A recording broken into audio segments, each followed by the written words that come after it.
Everyone. तो आज हम लोग ट्राई स्क्वायर के बारे में डिस्कस करने वाले हैं। चलिए हम लोग ट्राई स्क्वायर के बारे में जानते हैं। ओके, तो इसमें हम लोग पहले इंट्रोडक्शन देखते हैं। क्या इंट्रोडक्शन? देखिए, try square is a checking and marking tool use mainly to check a job at 90 degree angle. कितना? 90 degree angle. It can also be used to check the flatness of a surface. It consists of a blade and a stroke joined together at 90 degree. मतलब कि try square जो है वह एक checking और marking tool है। ठीक है, इसका उपयोग हम लोग जॉब की 90 डिग्री एंगल के कोण में चेक करने के लिए यूज करते हैं। इसमें ब्लेड और स्ट्रोक होते हैं जो कि 90 डिग्री पे मुड़े हुए होते हैं। ओके, और जो ब्लेड होती है उससे हम लोग समतलता की जांच करते हैं। ओके, अब हम लोग आते हैं इसके मटेरियल के बारे में जानते हैं कि ट्राई स्क्वायर किस मटेरियल का बना हुआ होता है। The blade is made of high carbon steel. किसका बना हुआ होता है ब्लेड? High carbon steel. उसे हार्ड एंड टेम्पर किया जाता है। Okay, well the stock is made of cast iron steel और एल्युमिनियम। मतलब कि जो ब्लेड है ट्राई स्क्वायर की वो आप लोग की कास्ट आयरन या स्टील या एल्युमिनियम की हो सकती है। ओके, जो जनरली यूज किया जाता है वो कास्ट आयरन वाले ही यूज होता है वर्कशॉप में। ओके, आप लोग यहाँ पे देख सकते हैं ट्राई स्क्वायर का हेड एंड ब्लेड और स्ट्रोक। ये देखिए, आप लोग को ये ब्लेड दिख रही होगी, है ना। अब आप लोग जब वर्कशॉप में गए होंगे, है ना, तो वहाँ पे आप लोगों को ट्राई स्क्वायर मिला हुआ होगा। तो इसमें एक पतली सी ब्लेड लगी हुई रहती है। जो पतली सी ब्लेड जैसी रहती है उसे ही हम लोग ब्लेड बोलते हैं। ओके, और उसी के नीचे जस्ट स्ट्रोक लगी हुई होती है जो कि रिवेटिंग के द्वारा रिवेट किया हुआ रहता है। ओके, जो कि आप लोगों को दिखाई नहीं देगा। हाँ, वो दिखाई नहीं देता है, वो बहुत ही ध्यानपूर्वक देखने पे ही आप लोगों को वो दिखेगी। ओके, और यहाँ पे और ये जो है कोने पे थोड़ा सा स्रोत कटे हुए रहते हैं, उसके बारे में बताऊंगा आगे। ओके, यहाँ पे तो नहीं है, नीचे है। यहाँ आप लोग देखिए, ये जो ब्लेड और स्टोक है वो 90 डिग्री एंगल पे मुड़ा हुआ रहता है। ओके, अब हम लोग जानते हैं इसके टाइप्स के बारे में कि ट्राई स्क्वायर कितने टाइप्स के होते हैं। देखिए, पहला जो है फिक्स ट्राई स्क्वायर। क्या है? Fix try square. In this type the blade is riveted to the stock at 90 degree. अभी मैंने बताया ना, जो ब्लेड होती है वो 90 डिग्री पे होती है। Okay, suitable for normal work. मतलब कि हम लोग जो जनरली यूज करते हैं और जो जनरल कामों के लिए ही हम लोग यूज में लाते हैं वो यही होता है फिक्स ट्राई स्क्वायर। ओके, अब आते हैं एडजस्टेबल ट्राई स्क्वायर। एडजस्टेबल से ही हम लोगों को पता चल रहा है कि हम इसे एडजस्ट कर सकते हैं। तो चलिए देखते हैं। The blade can be adjust using a nut and pin. हम लोग इसके ब्लेड को नट और पिन के द्वारा आगे पीछे कर सकते हैं। Okay, useful where fix type can not be use. मतलब कि ये वहाँ पे यूज किया जाता है जहाँ पे हम लोग फिक्स ट्राई स्क्वायर का यूज नहीं कर पाते हैं। समझे? वहाँ पे हम लोग यूज कर सकते हैं जहाँ पे फिक्स ट्राई स्क्वायर का यूज नहीं कर पाते हैं, वहाँ पे हम लोग एडजस्टेबल ट्राई स्क्वायर का यूज करते हैं।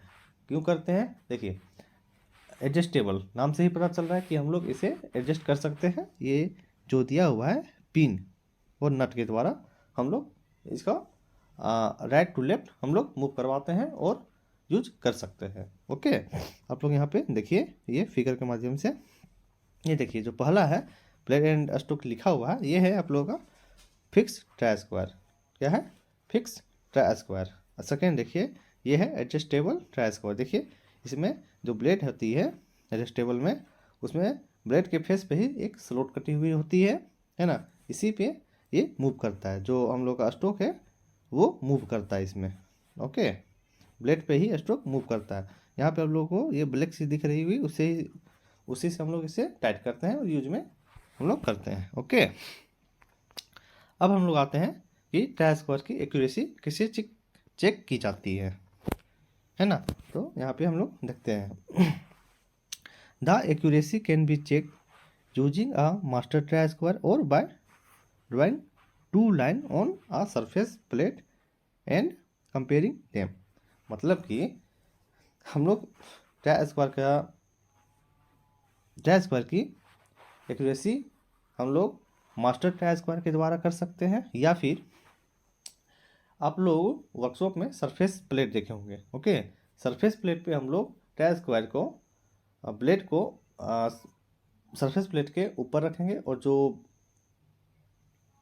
स्ट्रोक होता है वो हम लोगों की साइड रहेगा और वो प्लेट वो सरफेस प्लेट के ऊपर रहेगा। ओके, उसके बाद हम लोग लाइन खींचेंगे। ठीक है, लाइन खींचें, उसी को जस्ट उसी के बाद उसी को लगा के उसे पलट दिया जाएगा। पलटने के बाद और एक लाइन खींचा जाएगा। ठीक है, अगर लाइन सेम है तो आपकी जो ट्राई स्क्वायर है वो सही है, अन्यथा अगर लाइन मैच नहीं कर रही है तो फिर ट्राई स्क्वायर सही नहीं है।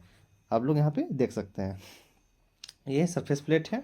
ठीक है, देखिए एक लाइन अभी मैंने आप लोगों को बताया, सरफेस प्लेट के ऊपर ये ब्लेड रहेगा, उसके बाद हम लोगों की साइड में ये स्ट्रोक रहेगी, है ना।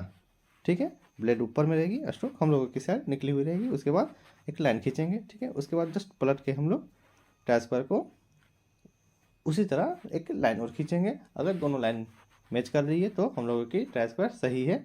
ओके, अगर नहीं तो वो गलत है। ओके, ये आप लोगों को समझ में आ गया होगा। अब हम लोग आते हैं इसके यूज के बारे में जानते हैं कि इसका यूज कहाँ कहाँ किया जाता है। ओके, तो यहाँ पे आप लोग देखिए चेकिंग स्क्वायरनेस ऑफ फील्ड और मशीन सरफेस। अब आप लोगों को यहाँ पे देखिए एक फिगर के माध्यम से दिया हुआ है कि स्क्वायरनेस कैसे चेक किया जा रहा है। ये देखिए ये जो ए लिखा हुआ ना फिगर में, ये देखिए आप लोगों को ये दिखाई दे रहा होगा ए चेकिंग स्क्वायरनेस। ये देखिए एक जॉब है हम लोगों के पास। ठीक है, जॉब को ट्राई स्क्वायर के द्वारा इसका रेक्टेंगल चेक किया जा रहा है। ठीक इसी प्रकार हम लोग भी चेक करते हैं, आप लोगों ने भी किया होगा। ओके, ठीक इसी प्रकार 90 डिग्री पे ये बना हुआ रहता है। अगर जॉब में कुछ स्पॉट्स हैं तो हमें ये इससे पता चल जाता है और हम लोग उससे फाइलिंग करके अच्छे से रेक्टेंगल बनाते हैं जॉब को। ओके, ये देखिए पहला यूज क्या है, रेक्टेंगल बनाना। ठीक है, और हम लोग आगे देखते हैं क्या है। सेकेंड है चेकिंग फ्लैटनेस ऑफ सरफेस। हम लोगों का जो जॉब है उसके सरफेस को चेक करना। तो यहाँ पे हम लोग देख सकते हैं ये क्या है, चेकिंग फ्लैटनेस। ये देखिए ब्लेड को जॉब के ऊपर रखें और इसकी फ्लैटनेस को हम लोग चेक कर रहे हैं। ठीक है, अगर हम लोग जब ट्राई स्क्वायर को जॉब पे रखें और थोड़ा सा ऊपर करेंगे, है ना, जहाँ से लाइट आ रही है वो साइड हम लोग थोड़ा ऊपर की ओर करके इसकी फ्लैटनेस को देखेंगे। अगर रोशनी पास हो रही है तो वो सही नहीं है, उसे फिर से अच्छे से फाइलिंग करके फिर से चेक करेंगे। जब रोशनी पास नहीं होगी, ठीक है, तो फिर हम लोगों का जॉब की फ्लैटनेस सही हो जाएगी। ओके, क्या हो जाएगी, सही हो जाएगी। ओके, तो हम लोग कुछ इस प्रकार फ्लैटनेस को चेक करते हैं, जो कि आप लोग ये फिगर के माध्यम से देख सकते हैं। अब आते हैं थर्ड में marking 90 degree line on workpiece edge. हम लोग इसका करने का मतलब है कि वर्कपीस पे 90 डिग्री के एंगल पे लाइन खींचने के लिए, क्या है, लाइन खींचने के लिए ये देखिए मार्किंग लाइन एट 90 डिग्री। ये देखिए कोई जॉब है, ठीक है, उसको हम लोगों ब्लेड को नीचे किए, ठीक है। उसके बाद इसमें स्ट्रोक को ऊपर किया गया, ठीक है। उसके बाद हम लोग एक बिल्कुल 90 डिग्री के एंगल पे वो लाइन ड्रॉ हो जाएगी, वो लगाएंगे। उसके बाद ट्राई स्क्वायर को लगाएंगे, उसके बाद स्क्राइबर से इसे लाइन खींच देंगे, तो बिल्कुल आपकी 90 डिग्री के एंगल पे वो बनेगी। ओके, अब आते हैं हम लोग आगे, हम लोग चलते हैं sitting workpiece at 90 degree angle in vice और होल्डिंग डिवाइस। मतलब कि जब हम लोग जॉब को बेंच वाइस में बांधते हैं तो वो टेढ़ा बनता है। क्या बनता है? टेढ़ा बन जाता है ऊपर, मतलब कि वो सही से नहीं बन पाता है, एकदम 90 डिग्री एंगल पे नहीं बन पाता है। अब हम लोग तो इंसान है ना, तो इधर उधर हो ही जाता है, कितना भी देखेंगे पता नहीं चलता है, फिर थोड़ा टेढ़ा है। और इसी में हम लोग फाइलिंग करते हैं तो वो गलत हो जाता है, तो बहुत टाइम लगता है और मिलता भी नहीं है। तो इसीलिए इसमें दिया हुआ है कि जो हम लोगों की जॉब है उसे बेंच वाइस में बांधते समय ट्राई स्क्वायर का यूज करेंगे और बिल्कुल 90 डिग्री के एंगल पे उसे बांधेंगे। ओके, तो फिर हम लोग जो भी ऑपरेशन करेंगे वो बिल्कुल सही होती है। ओके, अब आता है measuring with steel rule accurately. मतलब कि इस जो स्टील रूल होती है हम लोग की, जो स्टील रूल होता है उससे सटीक माप लेने के लिए, मतलब कि आप लोग यहाँ पे देख सकते हैं जो स्टील रूल है ना, स्टील रूल से यहाँ पे एक देखिए यहाँ पे लिखा हुआ है टेकिंग एक्यूरेट मेजरमेंट। देखिए स्टील रूल है, आप लोगों को दिख रहा है, ये देखिए ट्राई स्क्वायर है, स्टोक है, ब्लेड है ना। तो इससे हम लोग भी मेजरिंग कर सकते हैं। ओके, बिल्कुल एक्यूरेसी में हम लोग मेजरिंग कर सकते हैं। ओके, ये क्लास आप लोगों को आई होप अच्छी लगी होगी। आप लोगों के लिए एक क्वेश्चन है, डायरेक्टली क्वेश्चन है कि ट्राई स्क्वायर का काम क्या है। ओके, तो आप लोगों को ये बताना है कमेंट्स में। Okay, thank you.